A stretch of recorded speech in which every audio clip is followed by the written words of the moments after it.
फिर चलते हैं वजीर आजम का वर्चुअल खिताब शुरू हो चुका है। In Pakistan's capacity as the 13th summit chair, it is my honor to formally open the 14th summit of Economic Cooperation Organization. I extend warm welcome and cordial greetings to all the participating leaders. I want to especially appreciate President Erdogan's initiative in organizing this virtual summit. Convening the summit in these difficult times is a reflection of collective commitment to ECO. We commend Secretary General Hadi Suleimanpur for ably leading the organization work. Pakistan congratulates Turkmenistan as the next ECO chair. But I especially want to congratulate President Ilham Aliyev on successful liberation of Azerbaijan's occupied territories.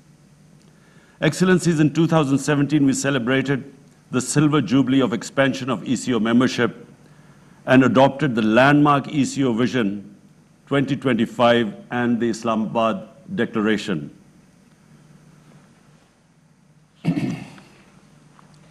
It reflected Pakistan's strong resolve to advance our institutional goals and energize ECO as a dynamic organization for regional cooperation.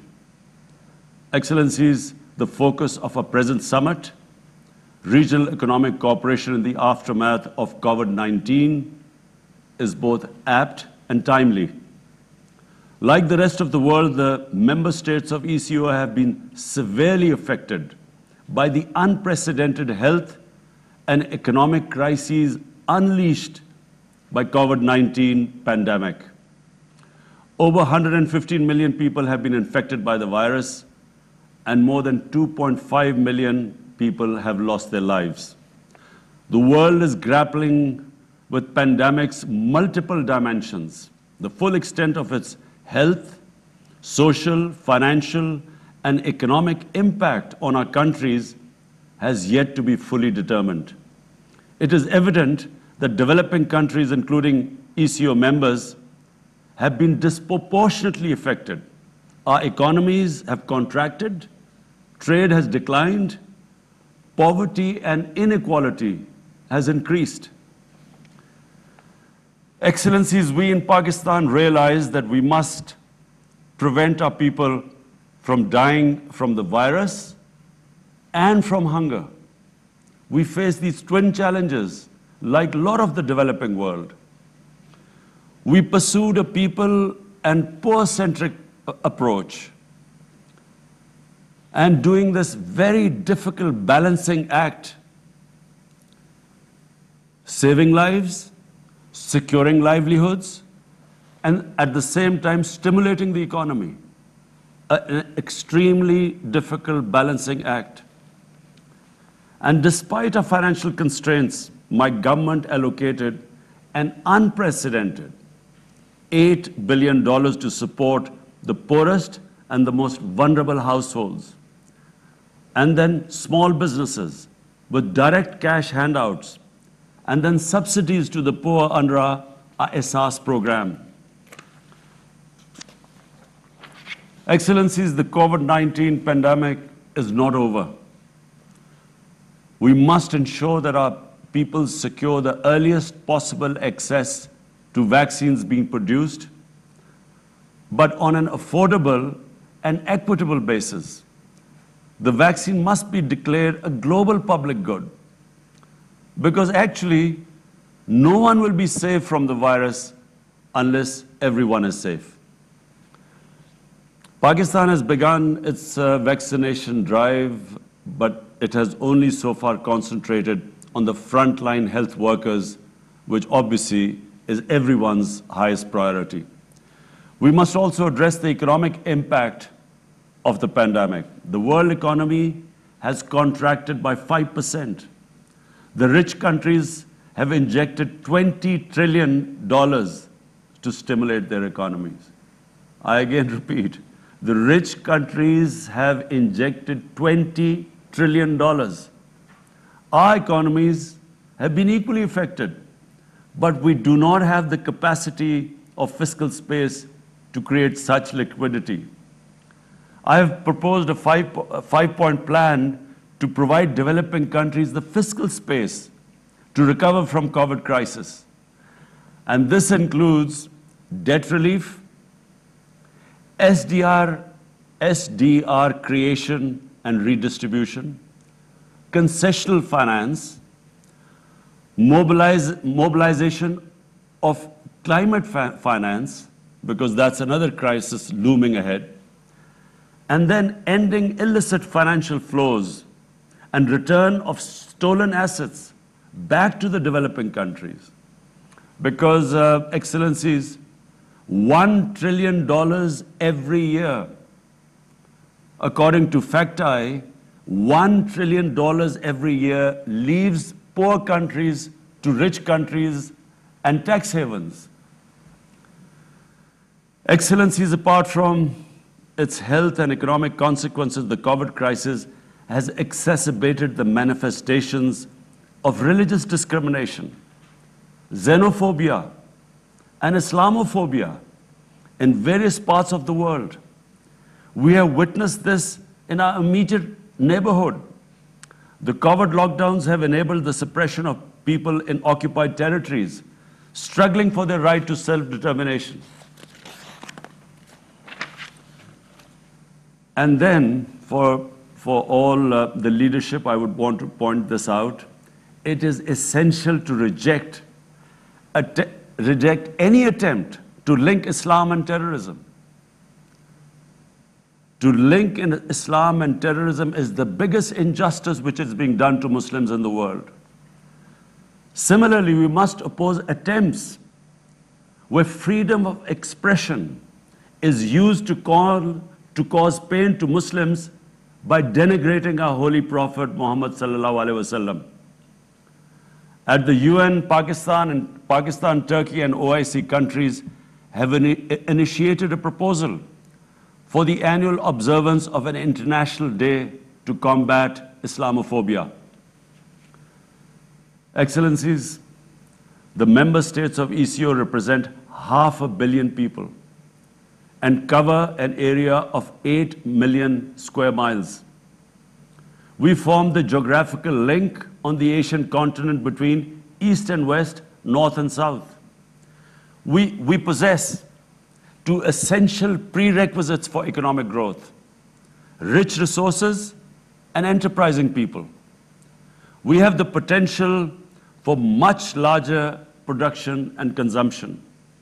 Our common heritage and culture, nurtured by luminaries, great men like Al-Biruni, Farabi, Rumi, Iqbal, they all provide a solid foundation for cooperation under the ECO umbrella.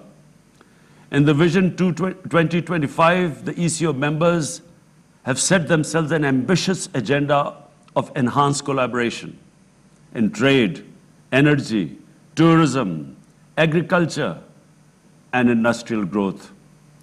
We should undertake a midterm review of the progress made so far, accelerate the pace of implementation, and deepen the scope of cooperation. Excellencies, in advancing our common objectives, we must take full advantage of our geographical location, economic assets, and political relationships. Regional connectivity and integration have been proven to be essential for rapid growth and development. Enhanced physical infrastructure will generate economic activity, trade, employment, mobility, and cross-border exchanges. Peace in Afghanistan is crucial to the success of such physical integration in ECO region. I hope that the successful culmination of the intra-Afghan negotiations will lead to durable peace and security in Afghanistan. Excellencies, our priorities and goals are clear. I propose that we focus on the following 6 points. First, We need to recover robustly from the economic and health crises induced by the pandemic. We must mobilize the national and international resources required for this purpose. I request ECO's support for my five-point agenda which I mentioned earlier. Second, we must adopt a plan to build resilient healthcare systems to respond to such crises in the future. We must possess the capacity to produce the medical equipment and medicines essential to respond to chronic and infectious diseases.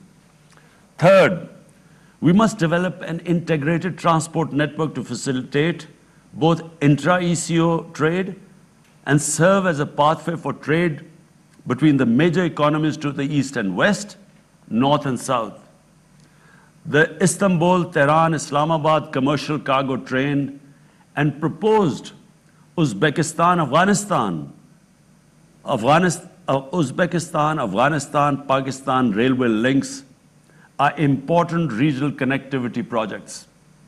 In addition, linking CPEC with Afghanistan and beyond is vital. Fourth, we must implement the cross-border projects already agreed under the ECO members, including TAPI, gas pipeline, and the CASA 1000, establishing an ECO investment agency and organizing an annual ECO investment fair where investment-ready projects could be presented to ECO and global investors are ideas that can be explored. Fifth, studies indicate that our mutual trade, which is just 8% of our total trade, it's just 8% of our total trade. This could be expanded tenfold.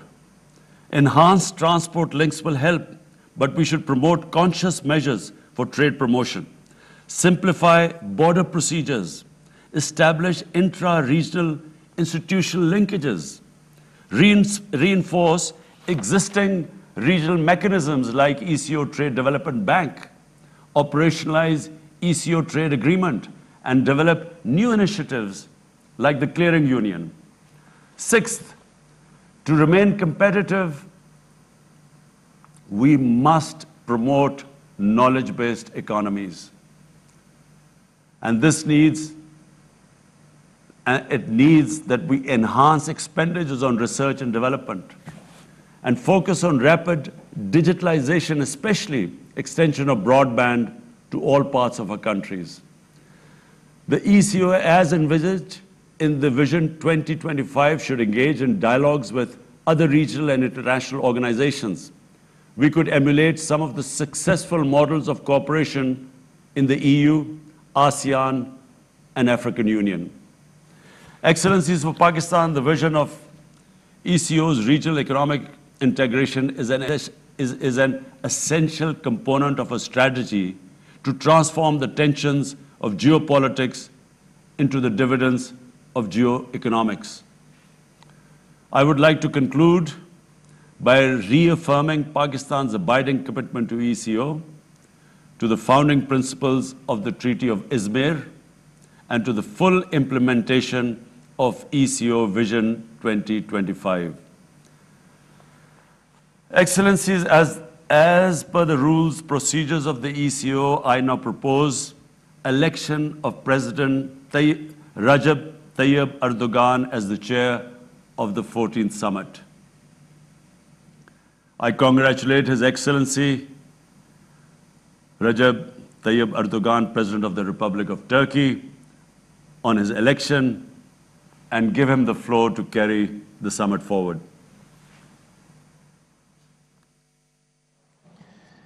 जी, तो ये मनाजिर आप देख रहे थे और ये इख्तिसादी ताउन तंजीम का सरबराह इजलास है और वज़ीर आज़म पाकिस्तान इमरान खान ने इसको इनैगोरेट किया है। और वज़ीर आज़म कहते हैं कि इख्तिसादी ताउन तंजीम जो कि एक एशियाई तंजीम है 1985 में जिसका क़याम अमल में लाया गया था ताकि ख़ित्ते के जो मालिक हैं उनके अंदर आपस में ताल्लुकात को बेहतर बनाया जा सके और इसके साथ साथ जो तामीर और तरक्की के काम हैं उनको आगे लेके जाया जा सके। तो इससे वज़ीर आज़म खिताब कर रहे थे और जो काबिशें उनकी कोरोना की रोकथाम के लिए और गुर्बत के खात्मे के लिए वो करना चाहते हैं उन पर उन्होंने रोशनी डाली। Fly with PIA and save gold. Register now. Scan QR code and register yourself to get gold and loyalty benefits. Powered by ARY Sahulat Wallet.